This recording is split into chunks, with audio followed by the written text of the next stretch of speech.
Welcome to the Batcast.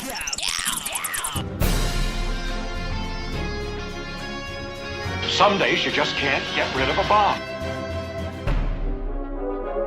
Now you want to get nuts? Come on, let's get nuts. I'll get drive-through. This is why Superman works alone. Murder me! Martha, why did you say that name?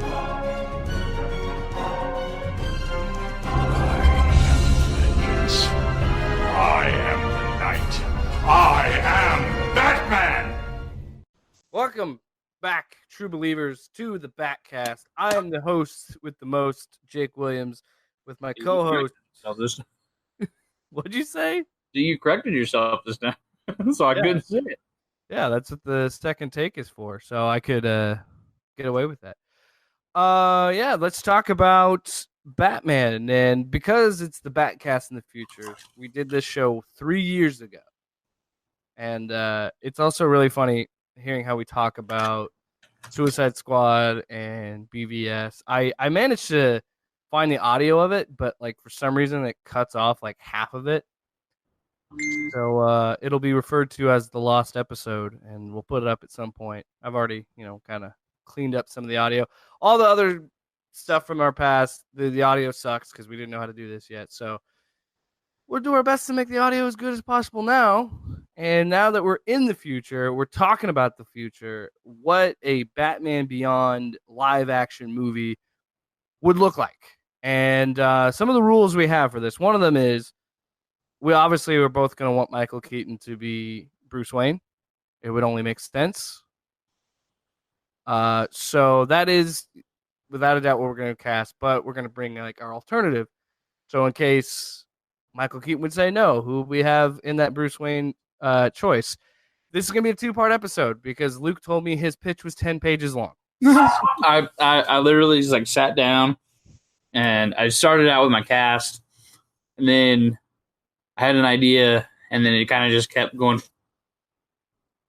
writing it out, pen to paper, couldn't stop. And then I was like, oh shit, I cast that guy. I gotta fucking use him somewhere. So then I just kept going, and then I realized that it's probably not going to be a movie, because if it was, it would probably be like 8 hours long, and nobody's going to sit 8 hours in the movie theater.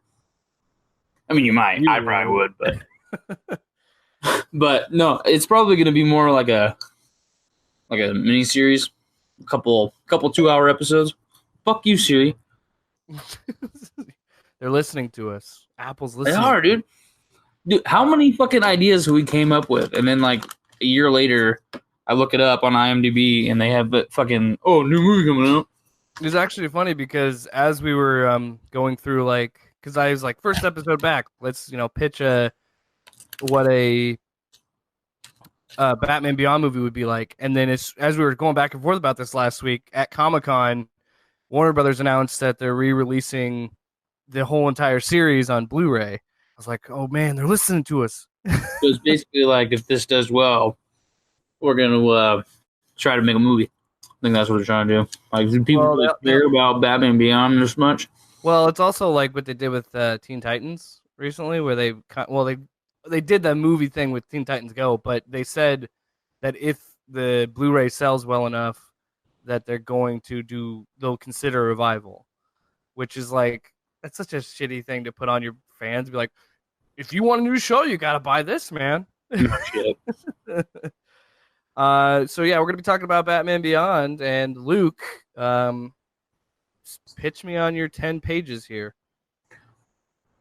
So this 2-parter, this will be Luke's pitch, and then the next episode will be my pitch. So first of all, I'm just going to go ahead and say, with Michael Keaton, I also want to get Danny Elfman back. Do the score.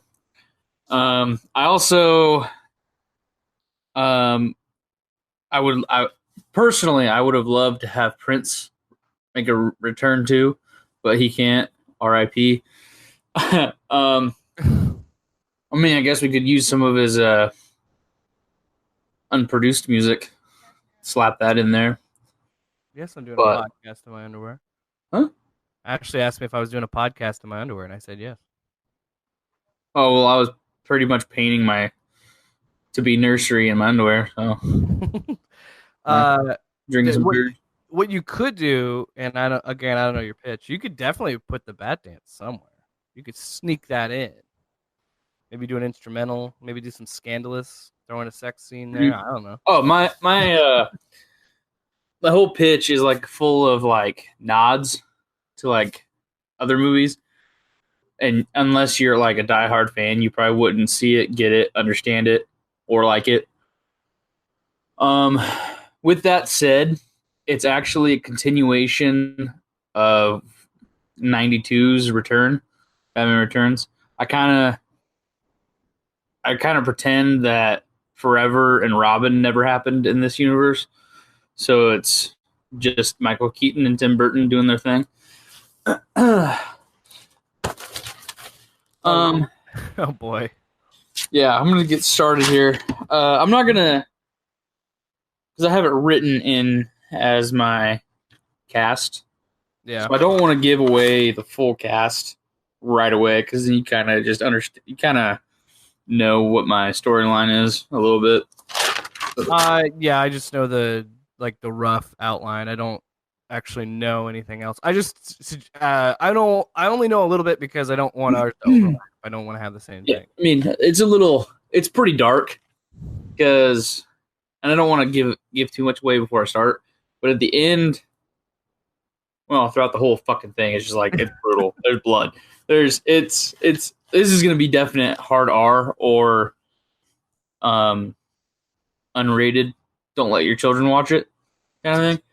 Just not for sexual content or anything, but there's a couple F-bombs. There's just a lot of blood. It's gonna be gory. Anyway, without further ado, I guess I just read it word for word. I don't know how else I do it. Go for it. I'll ask questions. But the beginning, it's gonna be Batman racing in his Batmobile, and this is like years after Returns, and like a few things have happened. Jack Nicholson's Joker didn't actually die at the end of Batman, so that's like one thing. He was just in a body cast for like a really long ass time, but Bruce doesn't know that. So when he fucking finds this shit out, that's when it's like this big like holy fuck thing. Anyway, Jack Nicholson back. Yeah, I'm gonna have Jack Nicholson back, and this is gonna kind of be a CGI make me younger kind of thing for like the first couple scenes. So he's racing around in the Batmobile, and he radios Nightwing, and Nightwing says, "I can't find him." And then he's talking with Oracle. She can't find anything. She's like, "Nothing. I can't." And then you hear Nicholson's Joker come on the radio inside the Batmobile, like on the little whatever CB Bat computer. computer, saying he only has a few minutes before the bird is cooked. And then Jack Nicholson laugh with the side of the and I just do a bunch of like random ass quotes. Doesn't have to be in it because I for the viewer it's the humor, but it's a side of the very thing that made me the man I am today. Going with Batman Forever. And then he rushes into Ace Chemicals just as Jason's lifeless body. Jason's body is lifeless from being beaten, falls into a vat. A vat of acid that made the Joker. Okay. So running up, with the splash, you hear Nicholson's laugh, and in the smoke, as the smoke forms, the logo of Keaton's Batman, and then rolls into the beyond as you hear the laughter stop with the snap of a neck.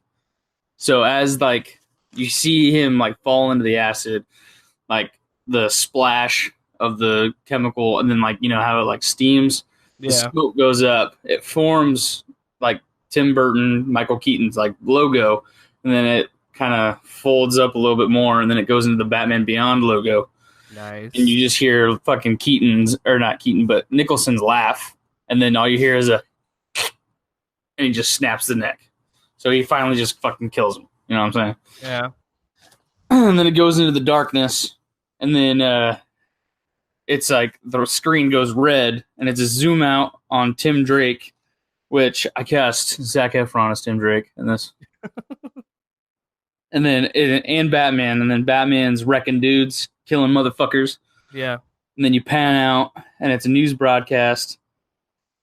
This is like another like little bit of a tidbit. It's like they've been doing this shit for a while, and then they're in the Batcave, and it's news broadcast, and Batman's wanted for murder because he's just killing fuckers.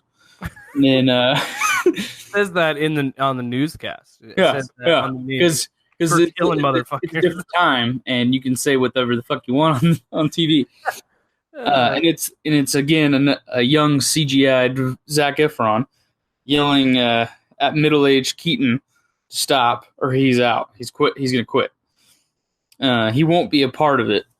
Later, taking on the Riddler, which I also have Neil Patrick Harris as the Riddler, because just obviously. And then once.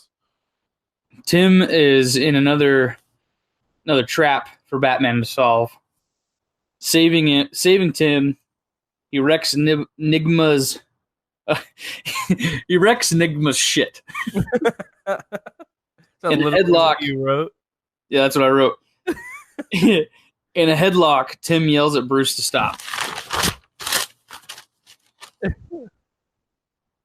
I need to do this for. And then he just snaps his neck, too. Just kills him.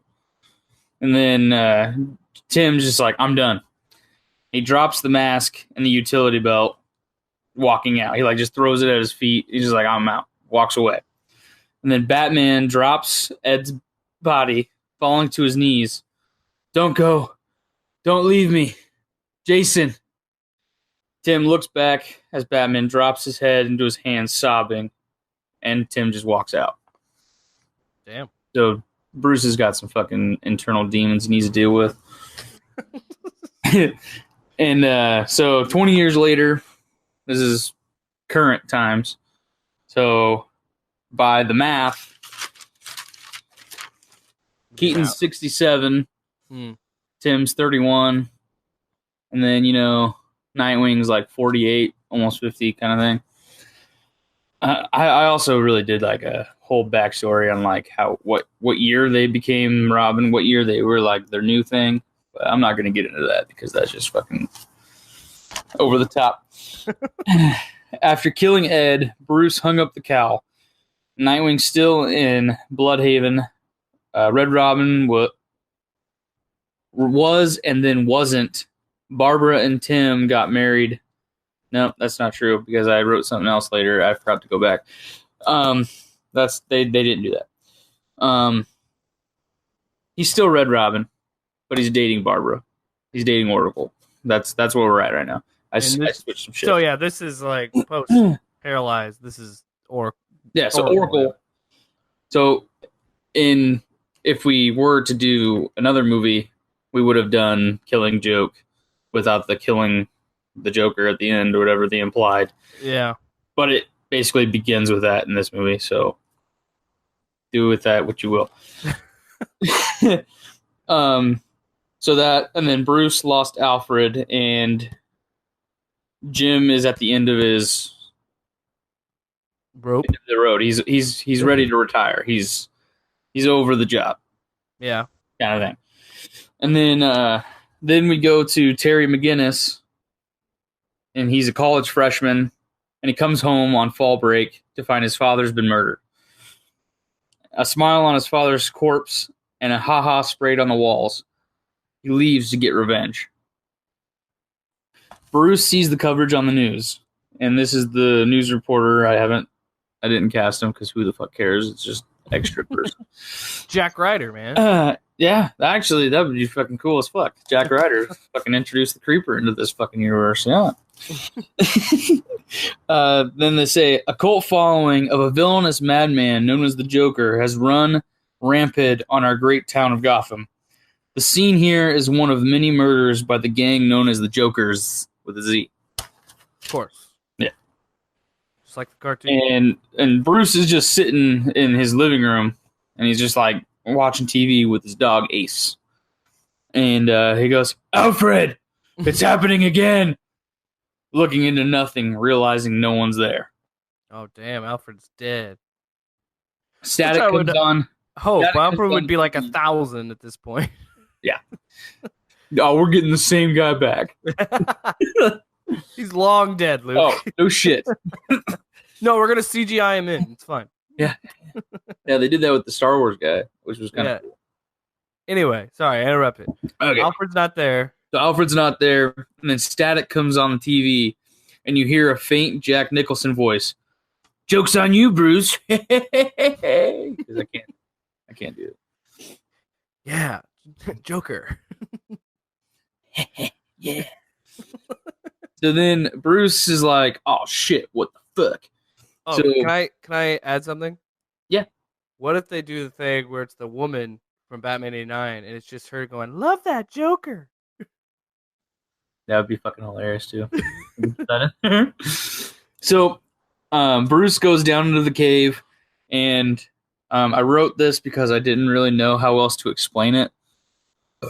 I said finds his prototype stealth rocket boot gliding suit, which is something you would hear out of the like Forever or something because it's really what it is. But I put in parentheses, better explanation later. Makes him younger wearing it. He goes and he fights some Jokers, fucks them up, has a heart attack mid-fight, and pulls a gun, shaking. He kills one with a shot. Just like the pilot, except like the pilot. Except for he kills the person in your suit. Yeah, in this one he actually kills the dude. Which is in the Return of the Joker. There's Bonk, which gets killed like right away. Mm-hmm. I cast the dude that plays the Mountain from Game of Thrones. Jeez. So it's this big ass motherfucker. He just pops him. Thanks. I just thought about that guy. Now he'll be my Bane. That'd be cool as fuck too. I don't know how I'd put Bane in that story though. I have an idea. I don't have my pitch done yet, but I definitely have a vision, and I don't see Bane in it. I kind of just. Anyway, I'll get there. I know. I keep messing you up. I keep going. Dropping the gun, he cries, knowing he's never been the same since Jason died. That's just kind of whatever. He realizes he's going down the same path, and he shouldn't have put the fucking suit back on because he's killing dudes again. He's losing it. So Terry sees, because he went the same spot, knowing that they're going to be there. Terry goes, sees the whole thing, and brings Bruce to the hospital, putting him to bed and stealing the suit. So he's got the suit. Because, Bruce is fucking pretty much dead. He gives it like a stupid story about how he found him on the side of the road, heart attack. You know what? Whatever. No, I got you. I'm with you. Terry visits an old school villain running Gotham's underground. So Black Mask, none other than Al Pacino.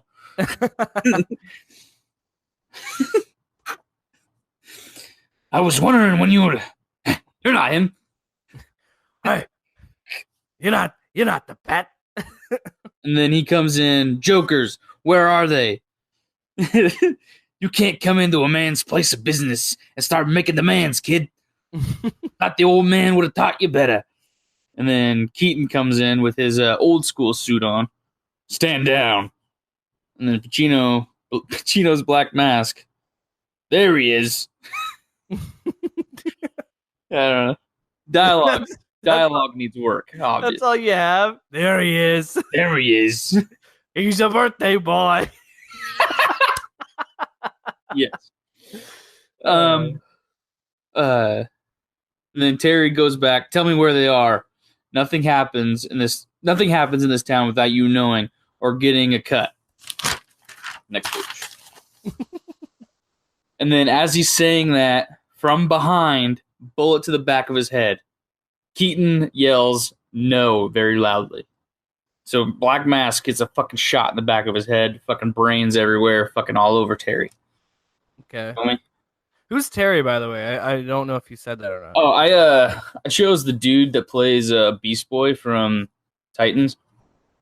Okay. I mean, just get rid of the weird green wig that he wears. His like main IMDb photo is like almost like the cartoon, pretty much. Yeah. So Terry drops the body, covered in brains. Keaton chases the shooter. They meet up and start talking. And it's basically just the Red Hood is what it is at this point. Mhm. But I kind of did a Arkham Knight on the whole situation and created a different character for this alternate universe. Mhm. Same concept, like biker jacket, whatever, bulletproof vest, but the helmet's white, and it's just got a big ass red smile on it. Nice. And I call him Joy. That's just, I mean, still a working title, but I kind of like it. And he says, "I'm only continuing the legacy," and he like throws a smoke, and then Keaton's just left in confusion. So Bruce takes Terry back to the cave and tells him that doesn't belong to you. And then they make a deal that Terry gets to don the cowl and get vengeance as long as he follows Bruce's rules and shows up day in, day out for training and being his personal assistant for alibi purposes. Mhm. So Terry arrives the next day with a package at the door. They open it up and it's a videotape, like an old like VHS. Terry has no idea what the fuck it is because, you know, he's only like 20. Anyway, they open it up, they pop it in, and it's Dr. Crane hanging on a cross. So Scarecrow is just fucking being crucified at this point. He's still alive, but Joy comes on the camera. Fear runs Gotham. Time we brought a little joy back to the city. I'm going to rid this city of all the crazies and freaks. And then he leans in to the Crane and says, "You ever dance with the devil in the pale moonlight?" And then he says, "Taste of your own medicine, Doc." And then a similar Nicholson laugh goes, "Ha ha ha." So question. Yeah. Because he's kind of like got the tech. Would he have like it would be Nicholson's voice, like it's modulated in his mask, so like you know what I mean, like it's pre-recorded. So it like basically when Bruce hears what's going on and this guy is saying the shit, he's doing everything similarly to Nicholson's Joker. It's got like just the whole like his whole MO is like the same.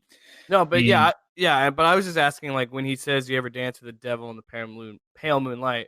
I was wondering, does he hear Nicholson's voice? So like, I also want to steal that it's from like modulated. Yeah, but I also want to steal from Arkham Knight, where it's just kind of in his head. It's in Bruce's head. Oh, I got you. Okay. So like when he saw the news and they did that flashback saying that there's a guy going around with the same MO as Joker and doing all the same stuff.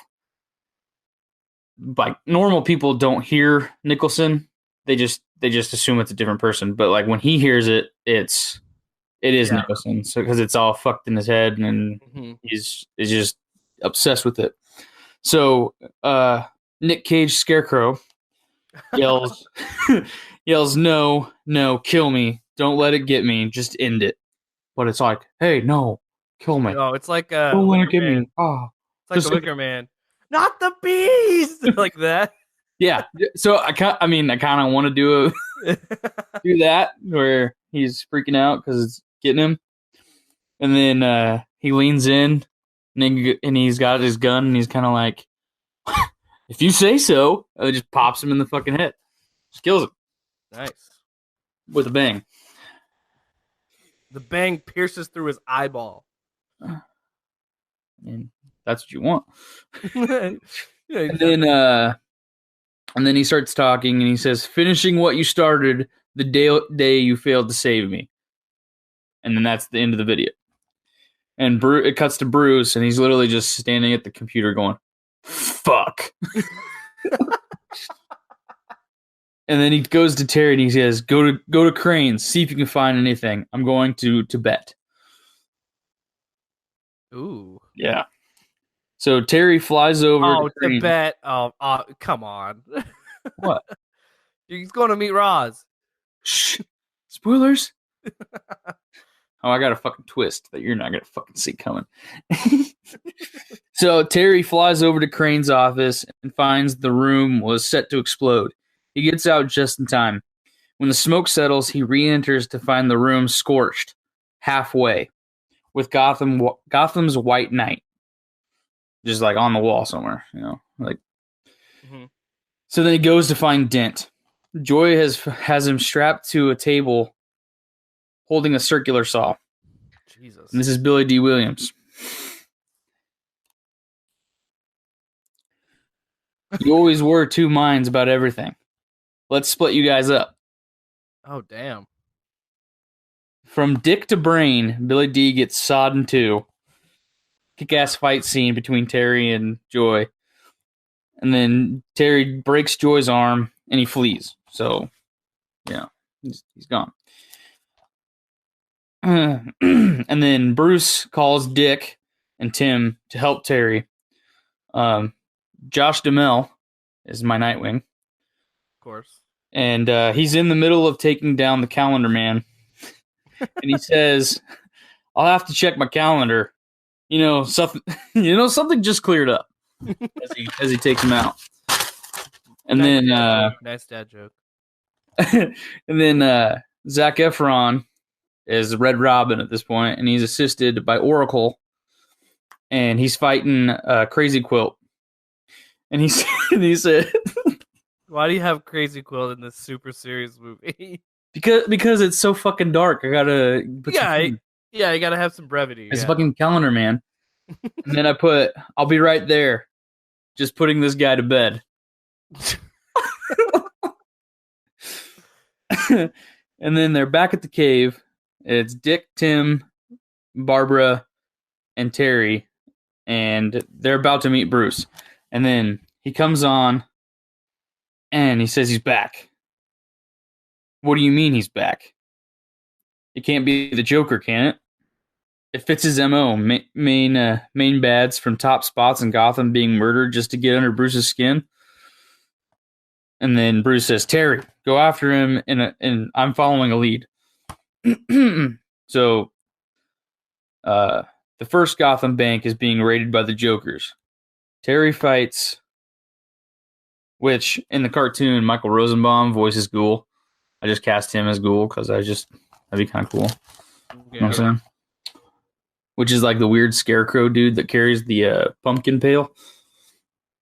Talks like his voice is what's his fucking name? I don't know why I can't. Wait, what was it again? So, really don't know why I can't think of the guy who plays Shrek. Mike Myers? No. Max Shrek. Max Shrek. Christopher Walken. Yeah, Christopher Walken. I don't know why, but Rosenbaum's voice sounds like Christopher Walken. You know what I'm talking about? It doesn't, and this has nothing to do with it. I'm just saying he sounds like that for whatever reason. I was gonna say, what are you gonna make Michael Rosenbaum do a Christopher Walken? No, he just sounds like in the cartoon, just weird.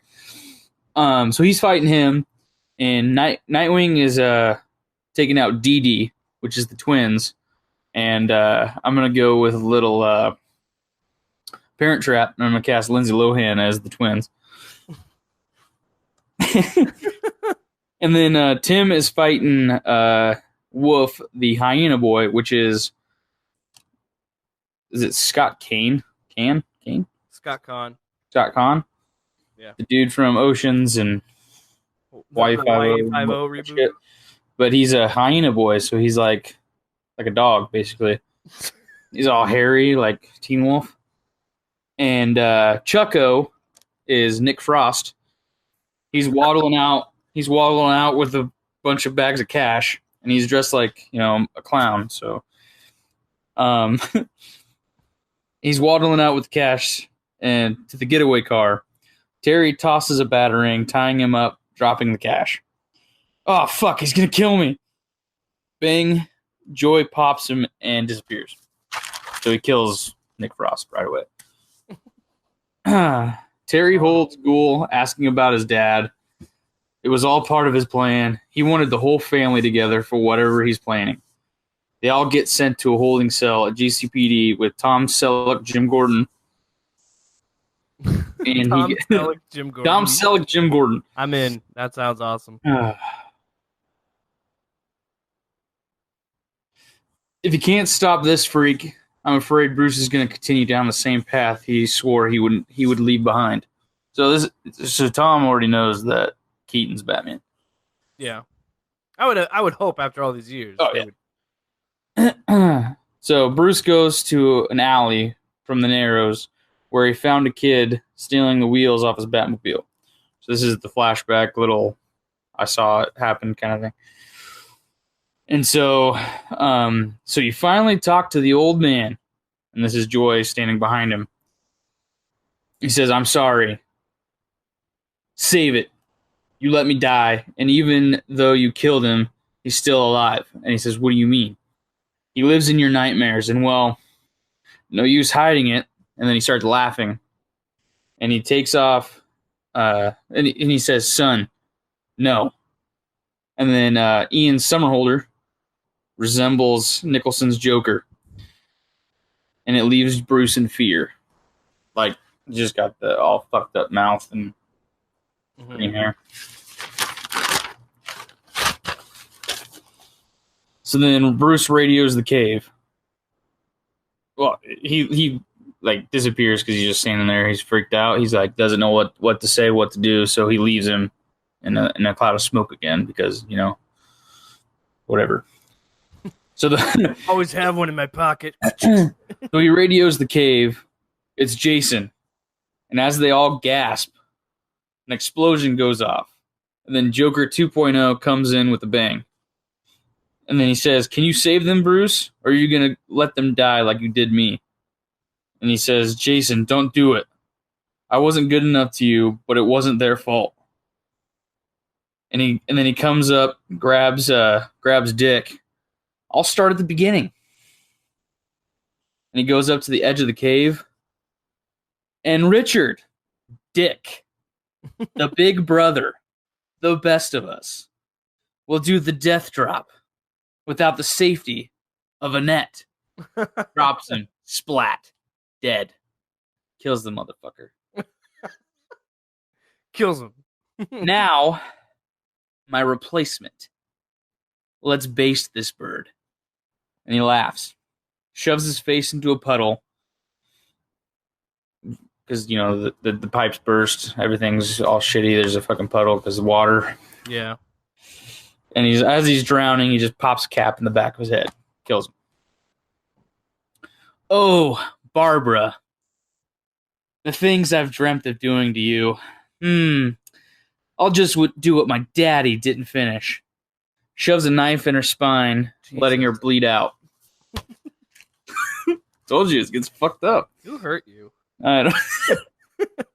I wasn't held as a child. Finally, his new son. Bruce busts in and fights him one last time, holding him by the head, about to snap it. Terry stops him. "Bruce, you kill him, you continue the path you did all those years ago. Don't give in to it. That was his plan the whole time. Not Jason, but the Jokers. You're right. I'm sorry. I failed him. All of them. But I won't fail you." and then after that they go to GCPD. He's in custody. That whole storyline's over with because big ass fucking fight scene. They just wreck shit. In the GCPD, Batman talks to Jim. It was good seeing you and the kids again. Shame what happened. Wiping a tear from his eye. Tim asked me to marry Barbara. And he just says, I'm sorry, Jim. It's fine. I'll join her soon. I can't keep going at this job. You've always been a good friend. I'm resigning as commissioner. I only have a few good years left. Good for you, Jim. It was a pleasure working with you. Jim Gordon kills himself. Yeah. Nah. No, the way you were going, I thought he was going to say that. It was like, I'll see you soon. Pop! Kills himself. I mean, it after all these fucking murders and killing him, it kind of makes sense, right? No, he finds out he has cancer and he's only got a few days left. Jesus. No, that's not. I didn't. Likewise, I just have one question. What happened in Tibet? So Bruce arrives in Nanda Parbat and approaches the demon. Without turning, I was wondering when you'd show up in my home. Your home? Where's Raz? He is no longer the demon. After his mishap with your protege, he destroyed the Lazarus pit and found me, killing himself and ending his long journey. He went many years thinking you were the heir, then thought it to be one of your disciples, your children. He was wrong. Who better to be the demon than a demon himself? Gone, gone from man, rise the demon Etrigan. Changes into the demon. And who better to don the cowl than the son of the bat, to rid his precious Gotham of doers foul. His name is Damien, grandson of the former demon. And that's Richard Madden. Voiceover, Terry, Damien putting on the mask and doing a Schumacher run to a close-up of the red Beyond symbol. That's a fucking movie. Wait, Terry's Damien? Yeah. Because in the storyline, Amanda Waller cloned Bruce like halfway, making him his half son with whoever his mom was. So this one, I just made it his straight up son. Huh. That's cool, man. But the dude that plays fucking Rob Stark, man, that's my Jason Blood. That's the new. Yeah, that's kind of weird. That I like that too. That Etcher. How do you say it? I always fuck that up. Etrigan, because he's that one would be kind of hard to explain to people too, though. Like I like the idea that it's kind of just like a cameo because his character's kind of weird, to where like he's this. But the whole thing is he is the demon. So yeah. And he's immortal already, so he can continue that legacy without the Lazarus pit. Yeah. I like the twist that Terry's Damien. That's really cool. I don't know. I don't know if I can handle the scene in the Batcave, man. That's fucking dark. I told you, dude. I just fucking go fucked up, man. I think I like that, and I also like that it incorporates his past. But not like in cameo form, like the thing with Scarecrow and all this other stuff. I kind of like that a lot. But my only critique is I don't think there's enough Terry. That's true. Yeah, that's true. But I think that kind of I don't know. I feel like you can negate that with the fight scene at the end with Jason because I thought it would be cool to be like, Bruce tries to fight him, and he just like sets him down, like I got this, Grandpa, kind of thing. No, you need to sit down. I'll do it. And then those two just duke it out. That'd be really cool. Well, I mean, I didn't get. I don't. Each part that I explained would probably because I'd probably make it a series. Yeah. So like the intro of like the flashback scene, the very beginning, that would probably just be like your pilot. and then it would be like the 20 years later, and then establish that the Joker's quote unquote back, and then that would just be your end credits, and then you would go with Terry's dad being murdered, him getting the suit, and then him making the deal with Bruce and all that, and then you could probably do a whole episode of just Black Mask and that little scene, and then the videotape. You get the video, and you don't know what the video is, and then the next episode, it's them watching it, them seeing Scarecrow die, them getting the clue, them getting the clue to go to Harvey, and then seeing him get cut in the next episode. Yeah, because like Black Mask getting murked would be a good cliffhanger. Yeah. Sitting there just boom, dead. Oh, okay. All right then. But yeah, I think this definitely works better as a series, because then you can elaborate and stretch it out, put more dialogue, put more fight scenes, put more. This is again just a really drawn out outline of where I was going, because if I were to actually do and write out, I'd probably have like 6 notebooks, front and back page. Yeah. But yeah, that's what I think it's a cool take, though. I just think it's funny to have the Batcast and then just kill them. Yeah, well, because the whole Batman Beyond, they're all gone pretty much. Yeah, and all of his villains are pretty much dead or. I mean, of all the stuff that happens, I think the one thing that really fucks at your heartstrings is the fact that Tim asked Jim if he could marry Barbara, and then they both die. Yeah, and then he's just like, well, I'm going to die soon anyway. Yeah.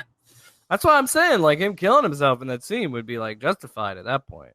I mean, I'm putting it in there. I like it. And it's off screen. Like, you just see it on GNN or the, whatever the Gotham newspaper is called. Not the dang Daily Planet. It'd be like GCN, Gotham City News. All right. Well, there was like a name, like we were talking about that during the Batman '89 commentary. There's some name for it. I can't remember what it was, but I think it might just be GNN. I made that joke where it's like, it wishes it was the Daily Planet. Yes. Interesting choice, and I like it so much because it's totally going a different direction than what I'm going. Because mine's basically set in current times because it's a continuation of 89, 92. Yeah, and yours is actually wholly original. Mine is gonna have elements from the cartoon. Some of the elements I like in the cartoon. It's gonna be an original story, but yours is actually really cool. Parts of it I took from Under the Red Hood. Yeah, Killing Joke, and I guess you can say Arkham Knight, but you kind of mash those all together, and if you're gonna do that, you're gonna need a series because that is a lot of different things going on. Because I mean, also it's kind of Dark Knight Strikes Again, because in the Dark Knight Strikes Again, Dick Grayson becomes the Joker in that storyline, but we don't talk about that storyline because that's. We'll cover that later. I also took little tidbits from the cartoon of Beyond and the Return of the Joker movie. Yeah, in the Return of the Joker, it's kind of the same thing, except it's Tim. That they don't even put Jason in the animated series. Like, he's not a thing. It's Tim that gets like laughing gas in it. It's super fucked up. You're like, okay. And he's been missing for like months too, which is fucking crazy. And he's like, what, like 11 too? So it's really fucked up. Yeah, and that sequence, like that, I remember they had to there's like 2 different cuts of that movie because it was so like it is such a silly thing because it's a kids movie. They couldn't show that one thug that like gets shot in the chest. It's a bang, but instead of the flag dropping, it does, and then it shoots a projectile and hits him in the chest. Like they had to they had to cut that out in theaters or cut that out and put it in later in like a unrated cut or extended cut or something because they said that kids shouldn't see that in a movie or whatever.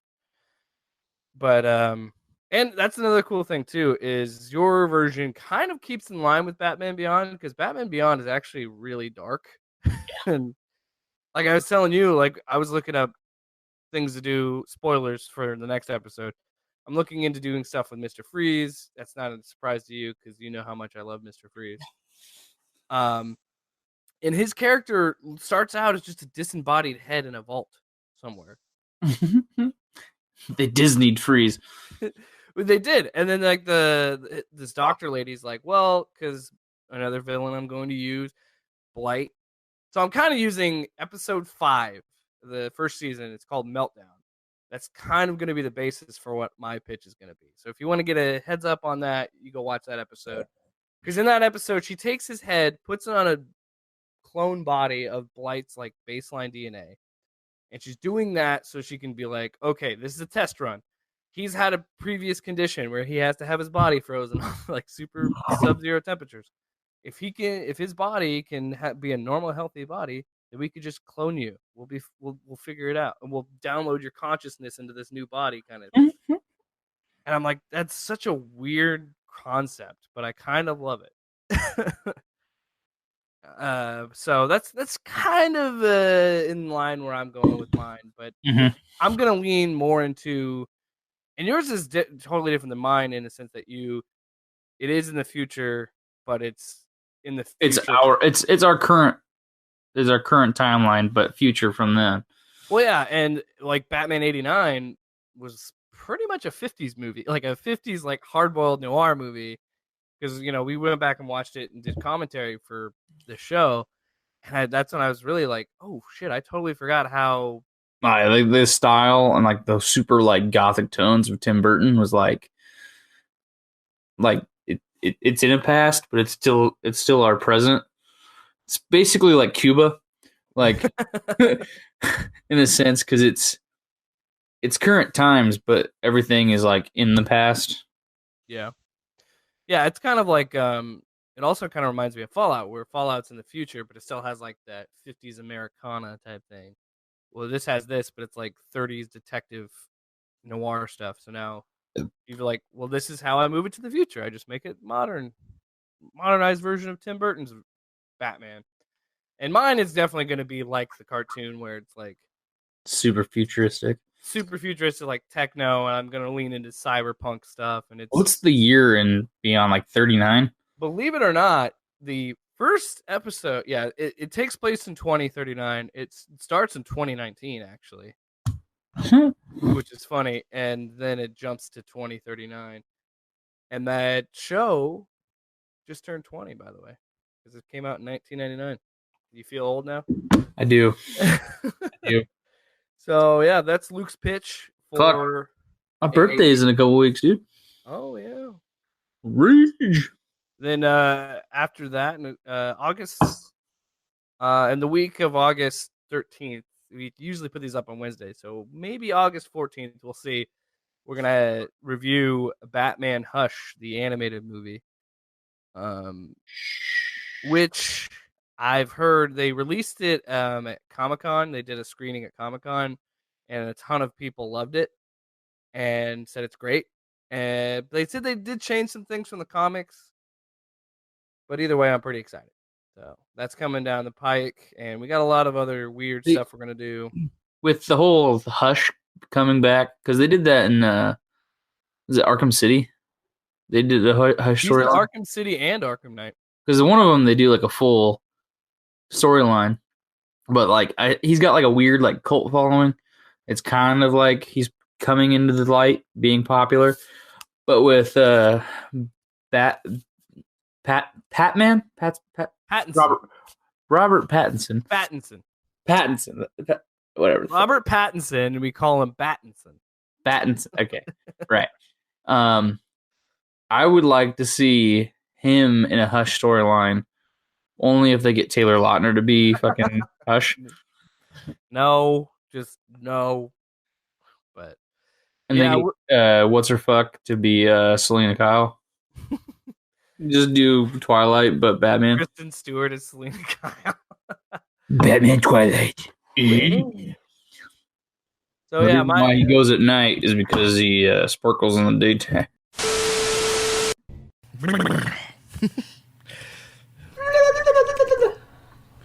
Red leather, yellow leather. I'm gonna leave that in. Welcome back to another episode of the Batcast. Big episode, folks. It's the number 3. This is the Jake Williams Batman Beyond pitch, and it's pretty exciting stuff. Episode 2 of the relaunch. Yeah, that sounds good. Do you find yourself looking at the little version, like the little screen of yourself, or when you do the big person? Yeah, I do it all the time. I don't even look at the camera. As I'm saying, I look at me down in the corner instead of like. Anyway, this is my pitch for the Batman Beyond live action movie. Luke gave his pitch last week. If you haven't checked that out, I would recommend checking that one out first, so you get the full story, the full gist of it. As we said last week, there's a prerequisite that you have to have Michael Keaton cast in it. That's an obvious. So if Keaton isn't in it, who would be your backup? And I didn't even think about that. I don't even have a backup. That's how determined I am to have Michael Keaton in this. But if I were to have a different Bruce Wayne, I would probably go with... trying to think of an Michael Cera. Just go from the Lego movie. Michael Douglas. No, I would say Josh Brolin, but he's just in everything. Yeah, it's too easy. I would love to pitch Western Batman, but I would go Clint Eastwood Batman. You've said that so many times. That's like you with McConaughey. Put McConaughey. Clint Eastwood is. I just like him as a Western old school Batman. I haven't really cast Clint Eastwood in anything else. McConaughey, I just cast as everything. Like if when in doubt, you gotta go McConaughey. Just drive around in Lincoln. I'm the Batman. See, my Batmobile's actually Lincoln too. No, I think would be a good old Batman. Robert Redford. That's who I would have as my old Batman. But anyway, so let's get into this pitch. All right, bitch. I wrote some of this down, but I don't want to pull it up right now. So I'm just going to go with what I remember, and my brain will fill in the blanks. So, as I mentioned last week, I'm going to kind of have 2 villains in this. I'm going to use the classic Batman Beyond villain, Blight, who is actually an original Batman Beyond character who doesn't get introduced at all into Batman canon until the show. And I'm going to use a classic Batman villain, but use them in a different context. And as we joke that Luke likes to put McConaughey in everything, I like to put Mr. Freeze in everything in terms of Batman. So, because I just feel like that's just because of all the Batman villains, Mr. Freeze is like the most human, the most relatable, understandable as to why he does what he does. Yeah, he's just trying to keep his wife alive, He's just trying to save his wife. Which is really, really fucked up in, I'm pretty sure it's Batman Beyond, their canon or whatever. But after he finds the cure, he saves her, she leaves his ass. No, that was, it was Batman Sub-Zero, I think. The movie. Well, yeah, but he doesn't actually find the cure. I'm pretty sure. I don't remember what I was watching, but he finds a cure. He saves her, but she's like, "No, you're a bad guy. Like, I don't want to be with you. Sorry." You're a bad dude. Up. No thanks. Hey. Luke's yelling at his dogs. Hey, excuse me. So we're gonna start this movie in. It's gonna be similar to how the show opens, but I'm gonna do it in a different way. So we open up in the future, undisclosed time per se. So we open up in the movie. Your sister. We open up with it's in Arkham Asylum. It's in the cell of Mr. Freeze, and he's just hanging out in his Just cell. chilling in the cold beam. Yeah. His one little beam of light. Blue light bulb. We were talking about that. I can't survive outside the cold beam. I can't wait to do the Batman and Robin commentary because what if he has to go to the bathroom? You know what? Fuck it. That's what we're doing all weekend. We're just gonna drink and watch all four of the Tim Burton Schumachers Oh, there's not enough alcohol commentary. in the world. Anyway, who am I kidding? We always do that. Doesn't really change. Yeah, we do. So we start in that cell, and it's kind of it is its own like special cell. It is like a frozen kind of thing, and he's sitting there, and the shot is very reminiscent of the end of the episode Heart of Glass, where he's looking at a snow globe, but it has a picture of his wife Nora in it, and like the one tear comes down his face. Very similar shot to that. And then he hears like an alarm go off, and there's a big commotion, and he like walks up to his like metal cold door kind of thing and looks out the window, and he sees a bunch of what? So he literally, his cell is just like the walk-in cooler. Yeah, pretty much. It's the- just like this frozen thing that's that he awesome. just hangs out into. And it's got like a window so he can see out, but yeah, it's pretty much like a walk-in beer cooler. He's on kitchen duty, so he like they have him locked in the fridge in the kitchen. He has to like hand him the food. Yeah, he has an ice cream truck. Oh, yeah. He's got to serve the inmates ice cream. So yeah, he sees this big commotion coming out in the hallway, and these Sending me henchmen. back to the cooler. You're not putting me in the cooler. Okay, I guess I'm in the cooler now. I'm sorry, I keep interrupting. Schwarzenegger revises his classic role. Yes. I wish.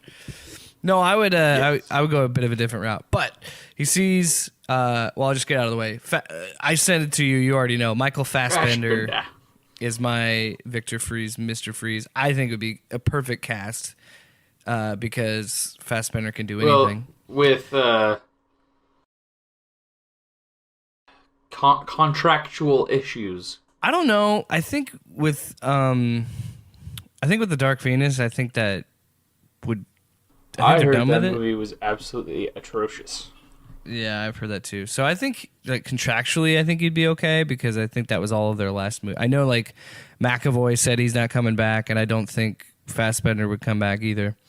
So, Charles. excuse me. So we have Victor Freeze looks at the window, sees the henchman shooting all the guards, killing all the guards. So he's like, and I wrote this in a way that it's funny because this is in the future, so he's been Mr. Freeze for a while. He's done this, so he's not like freaking out or anything. He's just like looking at the window, and he's kind of just like backs up from the door a little bit because he's thinking somebody's getting broken out, and I'm just gonna wait and see if somebody's gonna break me out, kind of thing. So he kind of just backs away from the window. All the guards go after him, and then you see like because it's frozen solid. Well, not necessarily frozen solid because they have to open it, but it's locked kind of thing. And he's just sitting there, and then all of a sudden you just see like a circle get cut out, and they like cut out and open the door. And the henchmen look at him, and then they just throw him like one of his like Sub-Zero armor suits. So they just throw him that, put this on. So then he's like, all right, you guys are gonna bust me out, I guess. So he puts on some. Blue is definitely my color. I look like a popsicle. So he puts on this the Sub-Zero like armor stuff, and he walks out. They don't give him a gun. They just kind of just throw him on the armor because it's more like a grab and go kind of thing. So he puts on the armor. They get out the hallway, and they're they're running through, and then all of a sudden the lights start to flicker and go in and out. And so we all know what that means. Even Freeze is like, shit, because he knows what that means. He's like, Batman's already showed up kind of thing. So one by one, you're seeing him like, you don't see Batman yet. You just see like, kind of like Batman Begins, where you just see him like plucking them out, like taking them out from the shadows.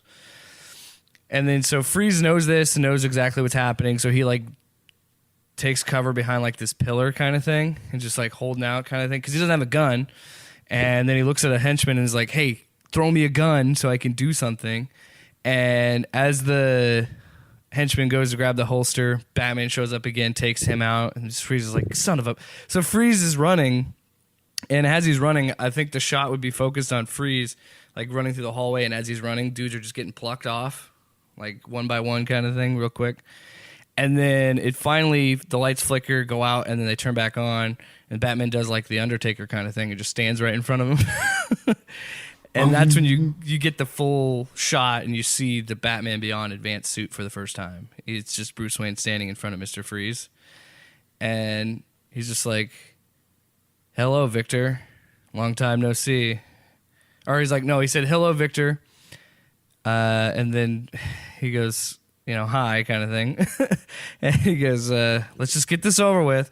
So they start fighting, and like he swings at Batman. And as he's swinging, like Batman like ducks away, like pushes his arm over, elbows him in the back of the head, and like as he's grabbing his head and like trying to get his bearings, Batman takes his heel and stomps into the back of his knee.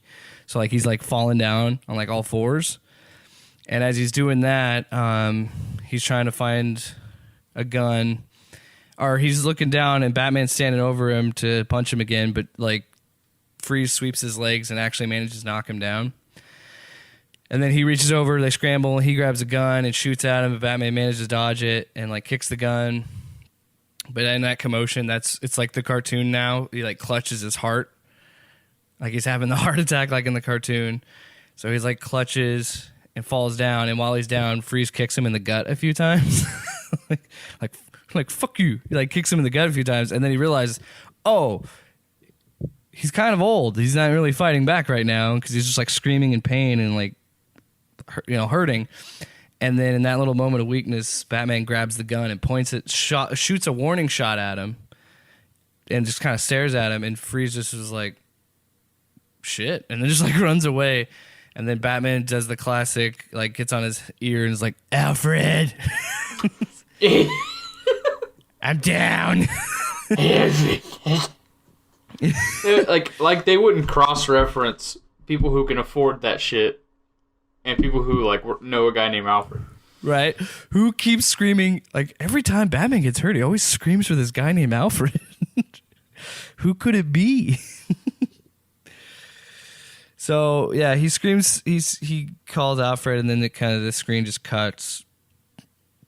And then so he's like falling down, and it just follows Freeze out. And then Freeze meets with Blight. He meets with God, what's his name? Is it? Oh, God, I can't think of his name right now. I know it's Powers. Hold on, I'll Google that real quick. But yeah, he meets up with Powers. Powers is the one who sprung him free. That's the whole gist. And so we're kind of going along the storyline of the cartoon. There was an episode, and I had mentioned it. I don't remember if I mentioned on the air or not, but I mentioned it to you, and that's kind of like the storyline I wanted to go with. It's Derek Powers. Derek Powers. And the storyline in the TV show is he, and I was going to keep with that theme. And the storyline of this TV show, he brings back Mr. Freeze to use a clone body on him to say, look, he already had a pre-existing condition.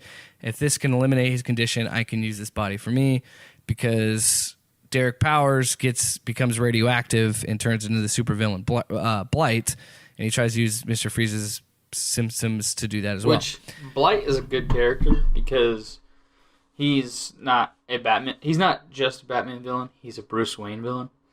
So it's like they're like competitors in the business world, and and it's kind of cool because it plays with that, because it's the first time you see like a villain that's separate from Bruce Wayne and Batman, because you don't have Bruce Wayne being Batman. You know what I mean? Mm-hmm. So you have Terry fighting him, but you also have Bruce fighting him.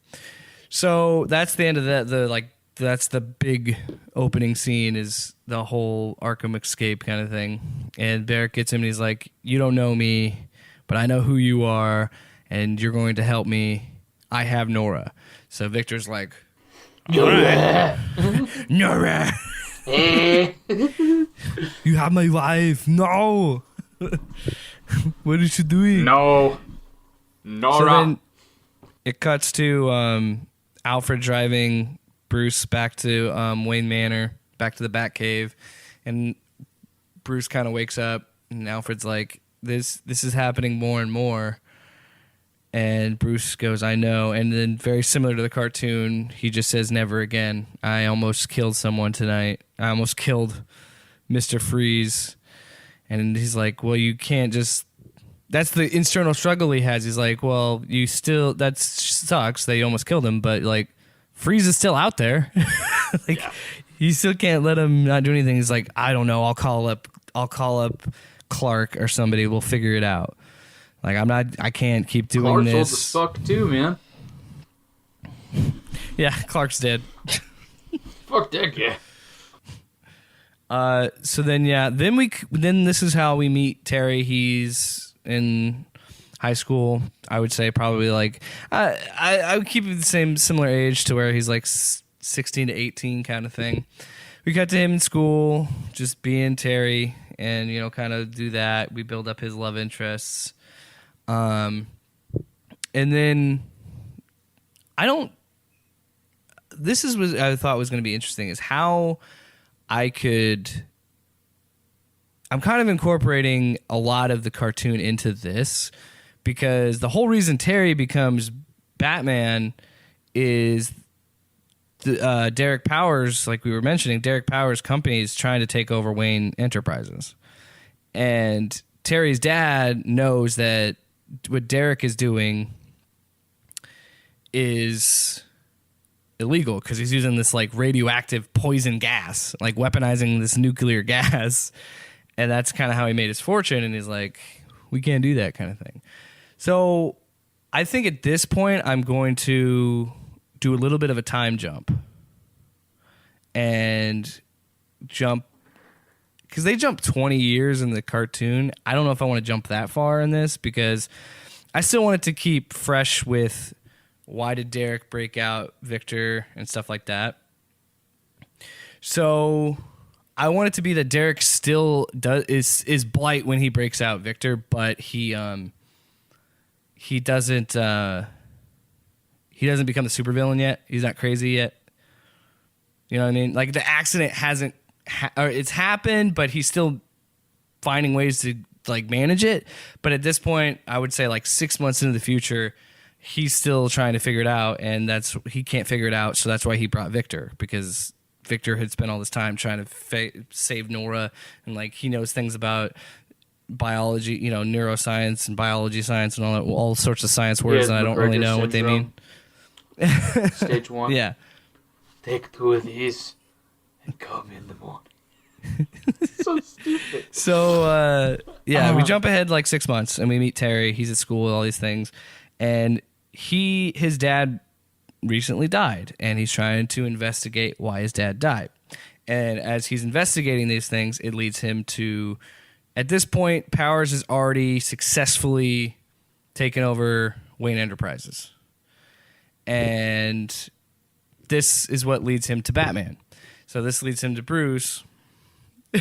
So that's what he's been trying to investigate this stuff. So that's what leads him to Bruce Wayne. And it's like recently Powers just merged with Wayne Enterprises, and he's like, whoa, that's my dad had worked with Wayne Enterprises, and he was a part of this merger. I got to figure this out. Whatever, however he gets there, he goes to Wayne Manor, knocks on the door. Alfred answers, and is like, look, I know this is kind of weird.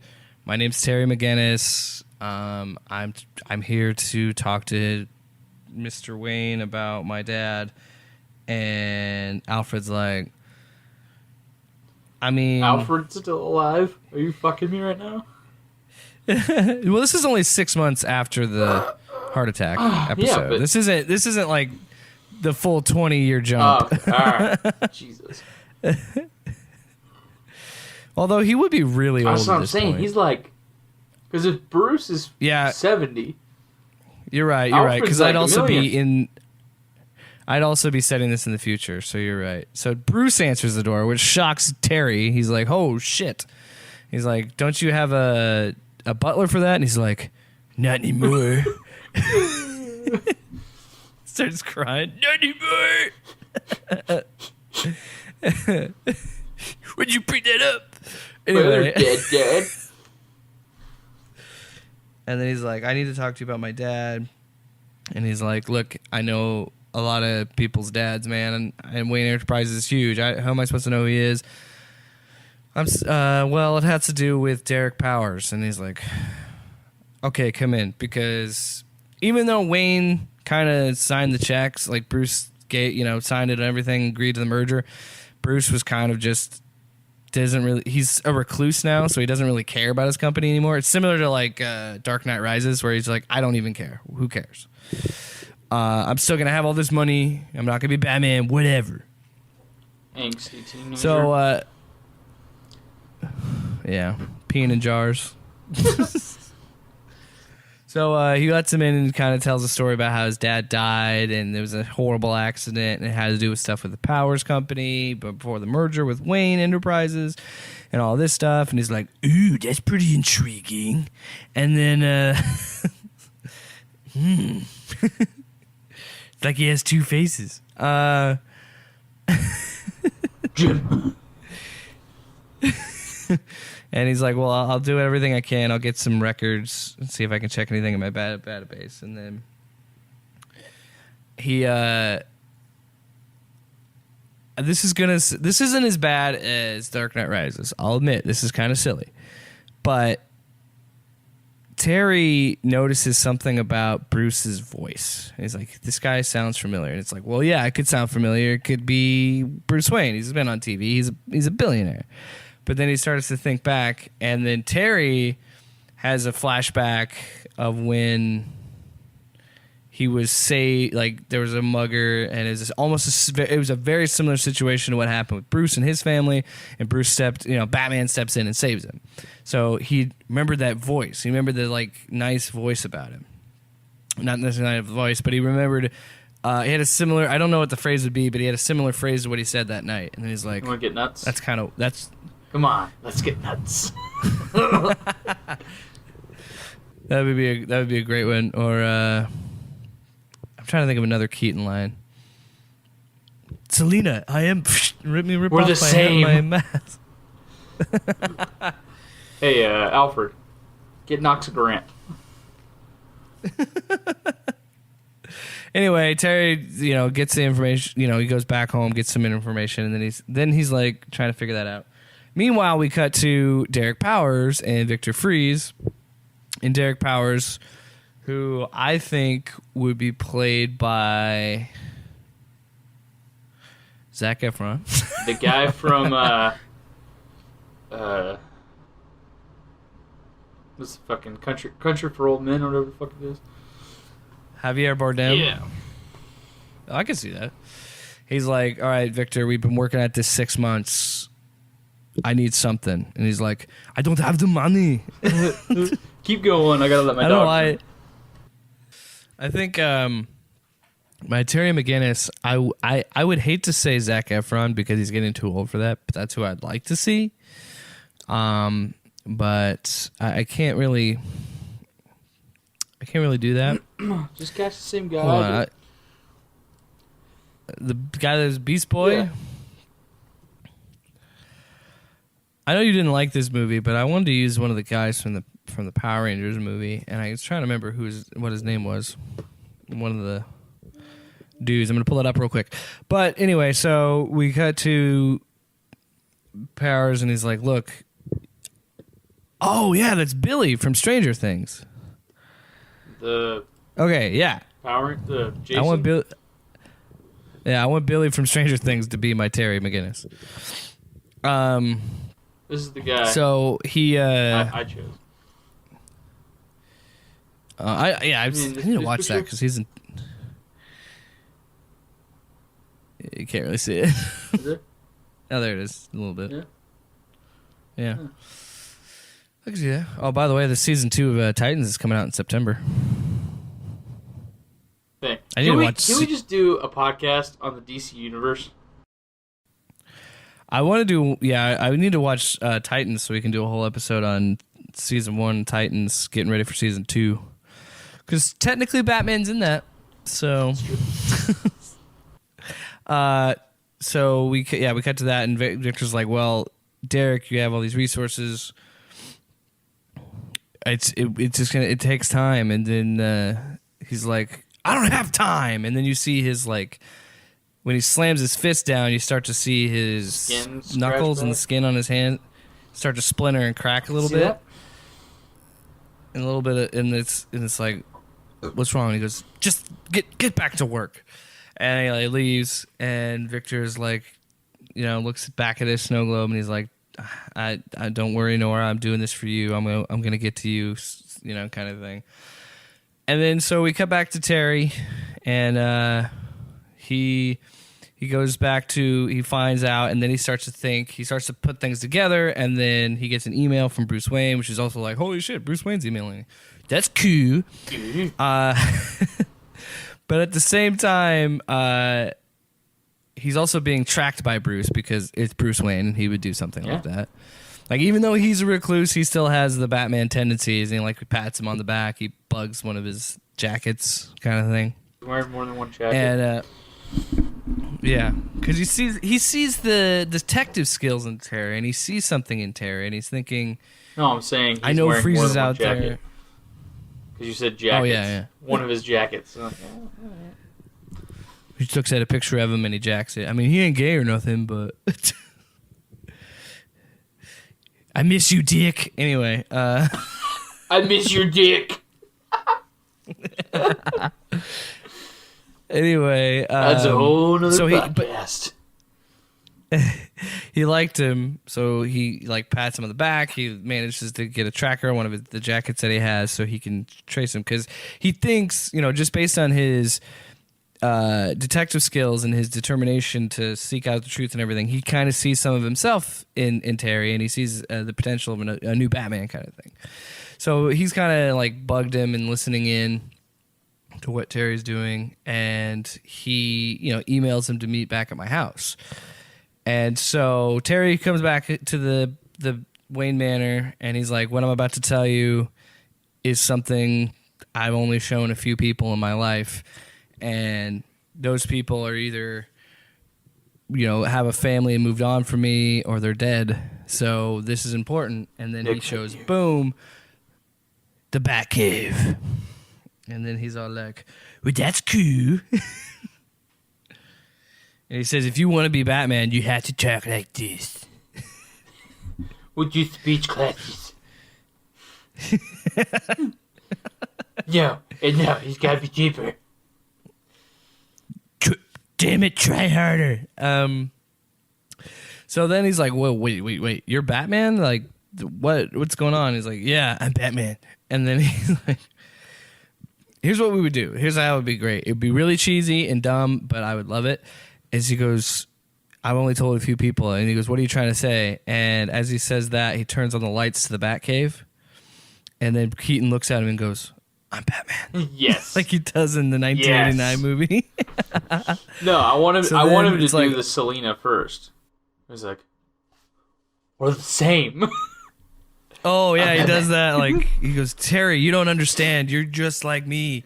We're the same." And he goes, "What do you mean?" And then he turns on the lights and he goes, "I'm Batman." So then, okay, now we know that Terry's Batman. And this is where he starts to pick up. He says, "Okay, so here's what we know about Derek Powers." But he goes, "Here's the suit." And because it's an action movie and we need to have action scenes, we have a scene very reminiscent of Schumacher's? when Chris... Yeah, when Chris O'Donnell stole the bat suit, or Batmobile, Terry gets the bat suit and immediately just Bolts. makes Bruce regret it, and he's like, "I'm gonna go," and goes back to his high school and finds and we'll pepper it in throughout the story. There's some bullies that pick on his nerdy friend because you have to have that in these kind of movies, right? So he shows up and he's just like, "What up?" And they're like, "Batman, I thought you were dead. I thought you were fake." And he's just like, "Oh, I'm real." And he comes in and beats him up. And Bruce, meanwhile, is watching this whole thing which is one thing that I find hilarious about the cartoon. It's all of these many, many years into the future, and there's still people that think he's not real. There's all this proof, there's all this shit. Hey, Batman's a thing. Just an old story. Parents told kids to behave. And then Bruce is like, "All right, that's it. Give me my suit back." And he's like, "What are you talking about?" He goes, "Give me my suit back. You haven't earned it." And then as that's happening, a real crime is taking place, and you can hear the interference on his scanner. Because I imagine, I can't remember if they did this in the cartoons, but I would imagine the cow would have a police scanner or some sort of database, So then that's when you see the tech really start to kick in, because he's like, "All right, hit the right, the right side of your mask," and he hits it, and then a projection comes out of the mask, a holographic thing, kind of like an iron. I was gonna say, what would be cool is if it was kind of like the Iron Man, like Jarvis, but to keep it alive, they call it the Oracle or whatever. So it's the Oracle system. Yeah. That'd be cool. Oh, well, that makes sense. And I think you should have the white eyes, and that's wise, because he has or it could be red eyes, but he has lenses, and that's why, because it would be a heads up display like Iron Man. And it's okay, so it triangulates that, and then he shows up, and then Terry actually fights out, saves him, saves a kid, all that stuff. So then Bruce is reassured, of okay, he's kind of a shithead, but when push comes to shove, he can be a hero. So were the other 23 kids I trained. Just look over and there's just a pile of dead bodies. Because he just. Oh, come on, I know. I thought I could trust them. Just got all the Robins in a big pile of bodies. It's fucked up. I finally. Well, he couldn't let them, run their mouths. So this is where the storyline kind of starts to pick up for Mr. Freeze, because he's still working, and they finally start running tests, and he's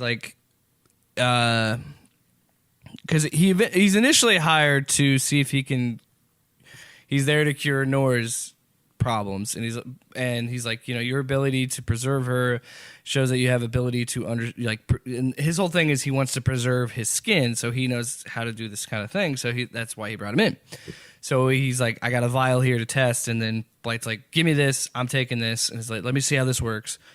And he takes it, and the first day he starts going to board meetings, he seems fine, and he's all right, and then it starts to go on, and then we progress this. We go to the next day, nothing's really happening. By the third day is when it starts to crack, and he starts to notice it starts to. He's in the middle of a meeting, and then it starts to crack along his forehead, and they're "What's going on?" And they think he's bleeding or something, and he's I don't know, something on his face. I don't know if it'd be his head or his nose or whatever, but "What's going on?" And he's "Oh, hold on, I gotta leave," and he leaves, and his skin falls off, his nose falls off, and that's when you see just the skull, and it's glowing, the transparent green glow that it has, and it's starting to rip open his face more, and he's "Oh God," and he runs to Victor.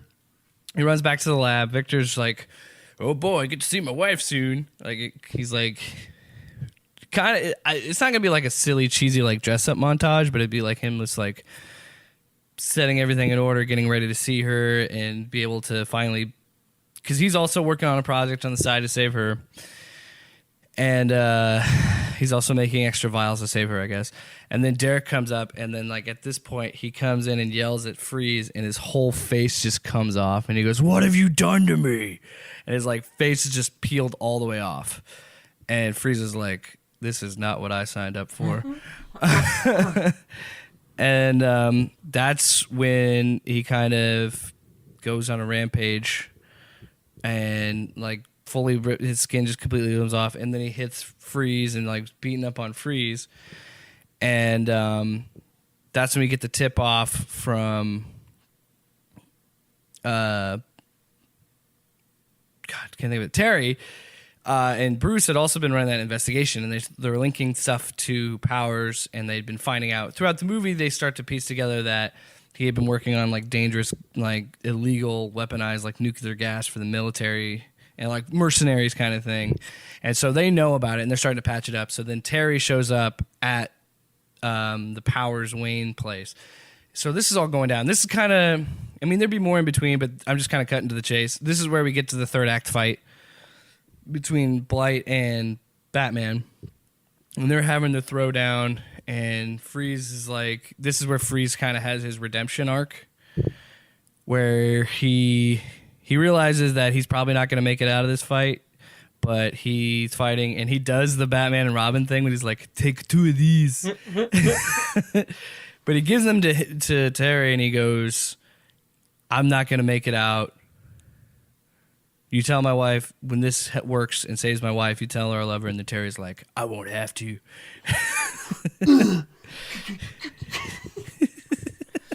You can tell her yourself. So, I want to, well, the whole, I guess how what happens is Batman fights him off, but he doesn't end the fight. Blight gets away kind of thing. And that's where Batman takes Freeze back to the Batcave.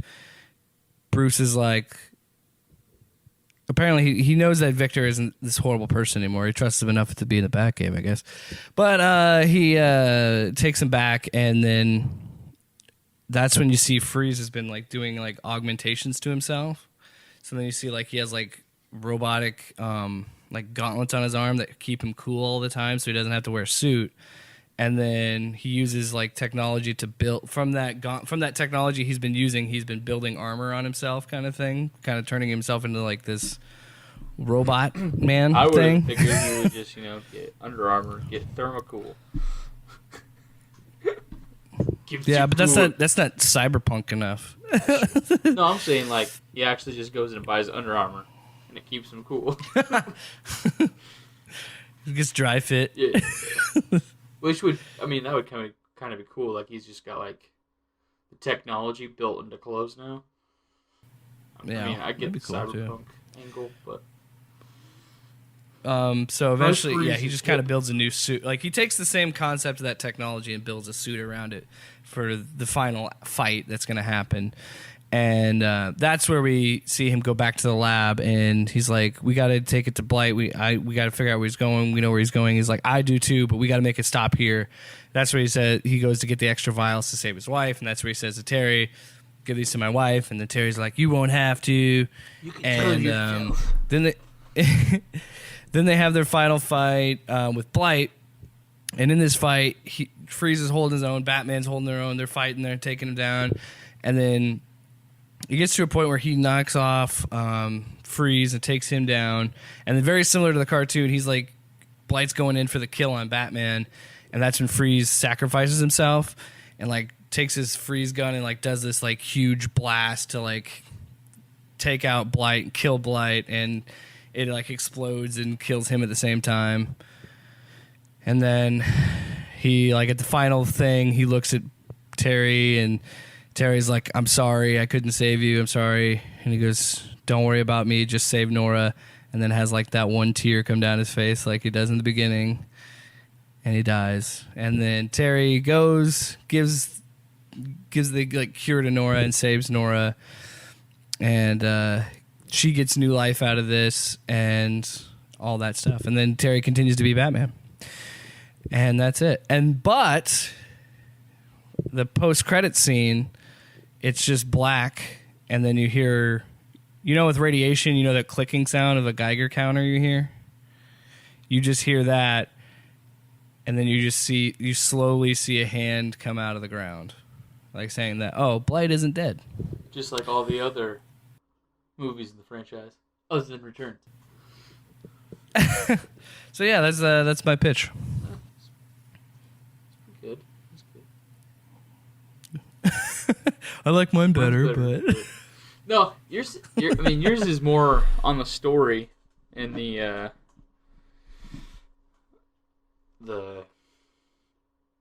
Mr. Freeze aspect.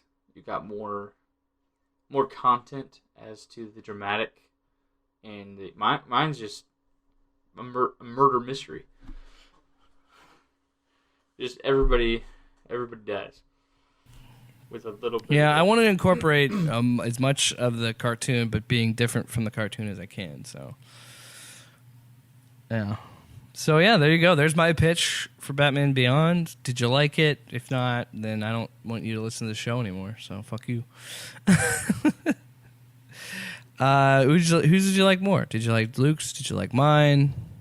Somewhere in between. Luke, here's the question. So now that we have the Batman Beyond movie pitched, we got to ask ourselves this: what do we do next? Well, I think that because this one was so structured, like it's a 2-part, yours, mine, and we both prepared and like studied it to where we already knew who was going to be this, who was going to be that. We got it. I think we should do something we did before in a different podcast. I think we did it for pitches and shows. But I want to bring that like randomness to where we just pick a song, like a random ass song, and you have to pitch and cast a Batman movie on that song. So, Spin Doctors, Pocket Full of Kryptonite. That's you have to pitch me a movie on that song. You know what I'm saying? Well, we can't use that, which would have been awesome, but we can't now. Fuck, I want that movie. I already know what I'm gonna do for that movie, but we gotta have like a randomizer type thing. Yeah. Or all right. Charlie Pluth, Superman got nothing on me, and it's just Batman on a balcony, just. Or Our Lady Peace has a song "Superman is Dead," so there's that. Something along those lines. All right, that'll be interesting. I think what we should do with that too is get a random like the suggestion, but then we both help each other pitch. So we're both doing it at the same time. Yeah, all right, I got you. We'd have to have a moderator. Yeah, we both brainstorm. I would want somebody else in here that's like fresh ears. Can kind of guide the ship and be like, okay, but what does that mean? Or what does this? Yeah, we got to do that too.